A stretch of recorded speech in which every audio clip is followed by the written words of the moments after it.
സ്വന്തമായി വീടില്ലാതെ ദുരിതം പേറി കഴിയുകയാണ് മലപ്പുറം നിലമ്പൂർ പാലേമാട് കോളനിയിലെ നിരവധി കുടുംബങ്ങൾ.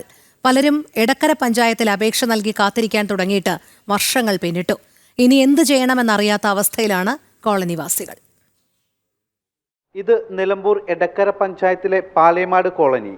വീടില്ലാതെ നിരവധി പേരുണ്ട് ഇവിടെ വാടക വീട്ടിൽ കഴിയുന്നത്. അപേക്ഷ കൊടുത്തിട്ട് ഇതുവരെ ഒരു അഡ്രസ്സും അതിൻ്റെ കിട്ടിയിട്ടില്ല. ഇപ്പം 2-3 കൊല്ലമായി ഞാൻ അപേക്ഷ കൊടുത്തിട്ട്, എന്നിട്ട് വീട് ശരിയാക്കണം എന്നൊരിതുമില്ല. അവരോട് ചെന്ന് പറയുമ്പോൾ അവർ ഫണ്ടില്ല, അതിന് ഫണ്ട് ശരിയായി വരണം, അങ്ങനെ എങ്ങനെയാണെന്നൊക്കെ അവർ പറയും.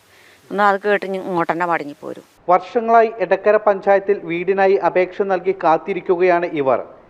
എന്നാൽ UDF ഭരിക്കുന്ന എടക്കര പഞ്ചായത്ത് തിരിഞ്ഞു നോക്കുന്നില്ലെന്ന് ഇവർ പറയുന്നു. വീടിനും സ്ഥലത്തിനുമായി അപേക്ഷ നൽകിയ കോളനിവാസിയായ ജിതയ്ക്ക് പറയാനുള്ളതും സമാന അനുഭവം. ഇവർക്ക് സ്ഥലം അനുവദിച്ചിട്ടുണ്ട്. കാടിനോട് ചേർന്നുള്ള പ്രദേശത്താണ് അത്. വന്യമൃഗശല്യം രൂക്ഷമായ നിലമ്പൂരിൽ ജനവാസ മേഖലയിൽ പോലും കാട്ടാനകൾ ഇറങ്ങുമ്പോഴാണ് ഈ കുടുംബത്തോടുള്ള എടക്കര പഞ്ചായത്തിന്റെ ക്രൂരത. വണ്ടിയൊന്നും പോയില്ല. ആനയൊക്കെ ഇറങ്ങണ തൊട്ടടുത്ത് തന്നെയാ, ഫോറസ്റ്റിന്റെ തൊട്ടടുത്ത സ്ഥലം. ഇപ്പൊ ഞങ്ങൾ 15 വർഷമായിട്ട് വാടകയ്ക്കാണ്. അപ്പോൾ വീടൊന്നും ഇല്ല ഞങ്ങൾക്ക്. ഇനി മുന്നോട്ട് പോകണമെങ്കിൽ ഒരു വീട് സ്ഥലം വേണം. ഭർത്താവ് കൂലിപ്പണി. എനിക്ക് 4 പെൺകുട്ടികളാണ്. അപ്പോൾ ഇപ്പോഴത്തെ ഈ ഒരു അവസ്ഥയിൽ വാടകയ്ക്കൊന്നും പോകാൻ പറ്റില്ല. കാരണം വാടക തന്നെ ഒരു 3-4-5 രൂപയാകും വാടക. അപ്പോൾ താങ്ങാൻ കഴിയില്ല നമുക്ക്. 4 പെൺമക്കളുള്ള ഇവർ 15 വർഷമായി വാടക വീട്ടിൽ തുടരുന്നു.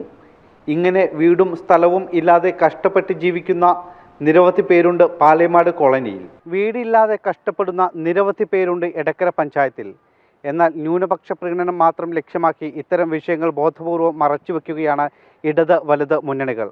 നിലമ്പൂരിലെ എടക്കര പാലേമാട് നിന്നും ക്യാമറമാൻ കൃഷ്ണകുമാറിനൊപ്പം ശിവദാസ് കർമ്മനം, ജനം.